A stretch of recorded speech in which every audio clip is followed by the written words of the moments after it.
I met you in 98. No, after that. No, I wasn't even out here then. When did you start comedy? 02. 02 is when you started. Yeah. And when did Rogan go on the tour that you opened for? 07. That man tour. Yep. And you were already in Ohio. No, I was out here. I was living out here. Okay. Yeah, and I opened for him on that, and then I really fucking I met you the night before he shot a special in Columbus, because I remember he invited me out, Ari, and then he was like, "Oh, Diaz couldn't make it, so Diaz is coming on another flight." Diaz walks into the hotel in his tracksuit. He was like, "Dog, I gotta tell you something. This fucking asshole on the flight." He's like, "I almost got arrested today." And he fucking said that he was on a flight and that it was first class, and they put his food down, and the guy in front of him leaned back, so Joey shoved his seat. and the guy leaned back again. He goes, "Hey, like, you're fucking leaning on my food, man." So the guy did it again. So Joey stood up and went around and stood above the guy, and the guy was like, "Hey man, I'm just like leaning back." He goes, "You're leaning back on my food." And the guy like went to adjust or like stand up, and Joey put his hand on his shoulder and was like, you don't got to do nothing right now. Just sit here, sit straight. And then when you got off the flight, you said there was 2 Columbus PD officers on the jet bridge, and they were like, "Jose Diaz," and you're like, "And I got this weed under my nuts." I did. You really fucking did. And then, and this is, by the way, this is me meeting him. I don't know anything about him. I was like, "Oh shit!" And then you said you just were like very polite, like, "Oh yeah, no, the guy, this and that." You kind of talked them down. They were like, "All right, good to go." Got off. You're like, "This guy was a total fucking." You have a memory and a half. I do. That was exactly how it went down. And here's the crazy thing: like, he kept doing it to me. Like, after I said to him, "Your chair is broken." His chair was broken to start off with. Okay. So now when he would lean back, I really opened up as a gentleman. He was an LA cunt. Mm-hmm. He was like a set designer. He had that smell to him as a casting director. Yeah. Or an agency at a boutique agent. Yeah. He was one of those scumbags. Yeah, those are the worst. And he looked at me like, and when I put my hand on his shoulder, again, he's one of those faggy people that yelled assault. Yeah. So when I sat down, he's like, "You assaulted he got me." up and went to the stewardess. And now the stewardess is giving me the Malouk eye. All the stewardesses giving me the fucking Malouk eye. And I'm like, this is not going to be good.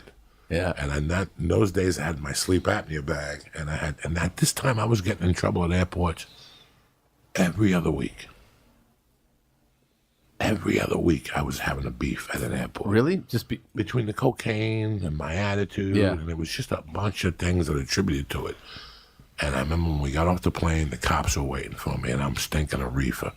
Because after 3 hours, even with the anti-stink bag, the shit would leak out. Those anti-stink bags you could buy, they really do sell them. I'm not kidding you people. They sell them down in Hollywood where they wouldn't stink. But after 2 hours, the weed was so pungent that you could smell it on your body. And the 2 cops stopped me, and the faggy guy was standing there going, "You should put him in jail," and all this. And I'm like, I didn't do nothing to go to jail.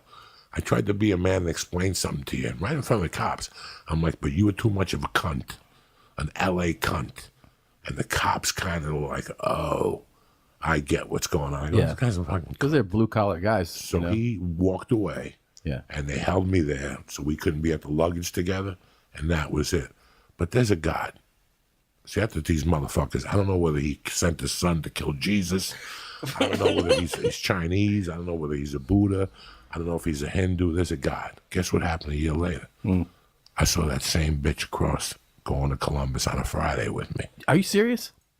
And I just eyeballed him, and he made eye contact and tried to change the eye contact. And one time I went up to the bathroom, and what I did this time was win over the stewardess first. You see what I'm saying? Yeah. So I went up and gave her a compliment. "I love your shoes." Yeah. If she's black, I'm ripping down the Beyonce poster. They go bananas. And then when I came on the way back, I tell them when they're black, I go, "Listen, when I get home, I'm ripping the Beyonce poster down." They go fucking bananas. I go fucking bananas. So That's What a line. Come on, dog. It always gets them. It gets their pussy. They go fucking bananas. They go nuts. They want to show you their titties like National Geographic. You know. That's how they got those fucking poor African women to show you their titties on National Geographic. So, on the walk back, I said, "Hey, remember me?" And dog, he lost all the color in his face. There was no more stewardess. There was no Columbus cops. So I just sat like he was in row 3A, and I was like in 4B. So for 2 hours, I just tapped my hand and stared at him. And every time he would look at me, I was eyeballing him, giving him 2 Malouk eyes. It was tremendous.